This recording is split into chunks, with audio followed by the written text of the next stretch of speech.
Hello everyone, यहाँ पर हम देखेंगे क्लास 10th के ज्योग्राफी यानी कि भूगोल से कुछ महत्वपूर्ण प्रश्नों को। अब ये ऐसे प्रश्न हैं जो तुम्हारे एग्जाम में कई बार आ चुके हैं और आगे भी आते रहेंगे। ठीक है, अब यहाँ पर जो हम बात करने वाले हैं ना, सिर्फ किसी प्रॉपर प्रश्न के बारे में नहीं बात करें, बल्कि पूरा एक जो प्रश्न हमारा होगा उस प्रश्न पे आधारित जितने भी बातें हैं उन सारी बातों को देखने वाले, मतलब हम टॉपिक कवर करने वाले हैं। सपोज यहाँ पर हम क्या पढ़ रहे हैं, मिट्टी के प्रकार के बारे में, मिट्टी कितनी प्रकार की होती है, और उसमें भी हमको देखना है प्रॉपर। इस वीडियो में जो हम बात करेंगे वो करेंगे जलोढ़ मिट्टी के बारे में। जलोढ़ मिट्टी क्या है, कहां पर जलोढ़ मिट्टी पाया जाता है, जलोढ़ मिट्टी में कौन कौन से पोषक तत्व होते हैं, जलोढ़ मिट्टी में किन किन फसलों की खेती की जा सकती है, ये सारी बातें हम इस प्रॉपर वीडियो में करने वाले हैं। ठीक है, जैसा कि तुमको पता है तुम्हारे एनसीईआरटी में 6 प्रकार की मिट्टी का जिक्र है, वर्णन किया गया है, जिसमें से एक मिट्टी की बात करें तो वहां पर हमारा कौन सा है, जलोढ़ मिट्टी।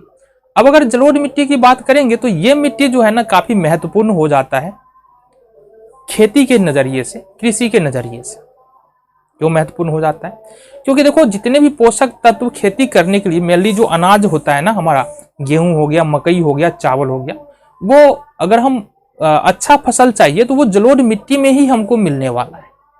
इसलिए जलोढ़ मिट्टी क्या है, बहुत ही ज्यादा महत्वपूर्ण यहाँ पर हमारे लिए हो जाता है, या बोल सकते हैं किसानों के लिए बहुत ज्यादा महत्वपूर्ण हो जाता है।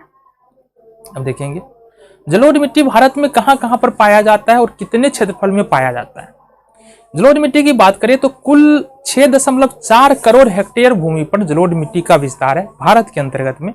कहां कहां पर पाया जाता है, तो भारत का जो उत्तरी भाग है, उत्तरी भाग में जो 3 नदियां हिमालय से निकलती है, सिंधु, गंगा, ब्रह्मपुत्र, इसके द्वारा जो निक्षेप लाया जाता है उसके द्वारा जलोढ़ मिट्टी का निर्माण हुआ है।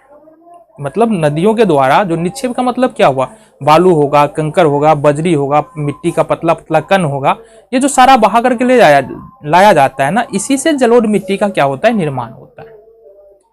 क्या सिर्फ भारत के उत्तरी भाग में ही जलोढ़ मिट्टी पाया जाता है? बिल्कुल नहीं।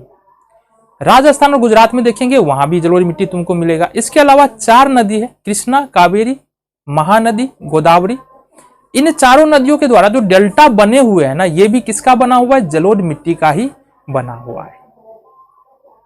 बात करें कौन कौन से पोषक तत्व जलोढ़ मिट्टी में पाया जाता है, तो चूना मिल जाएगा तुमको। अब चूना का काम क्या है, चूना मिट्टी की अम्लता को कम करता है। पोटाश मिल जाएगा, पोटाश क्या करता है, विटामिन की तरह काम करता है, जो पौधा की वृद्धि, ग्रोथ के लिए, फल लगने के लिए, सब कुछ में तुमको पोटाश काम कर जाएगा।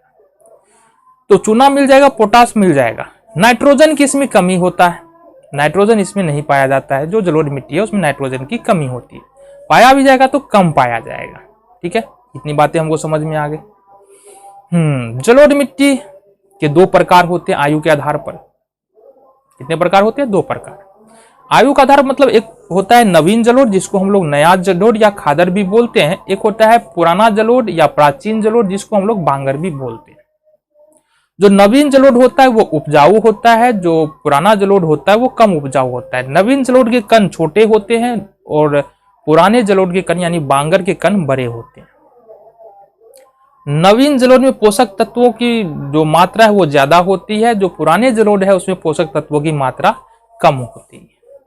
ठीक है, मेनली यही सारी बातें है जलोढ़ मिट्टी के बारे में जो तुम्हारे एग्जाम में पूछे जाएंगे। एनसीईआरटी में जितनी बातें तुमको दी हुई है उतनी बातें तो कम से कम कवर यहाँ पर हो ही चुका है। इससे बाहर तुम्हारा प्रश्न बिल्कुल नहीं आने वाला है। अगले प्रश्न को देखें।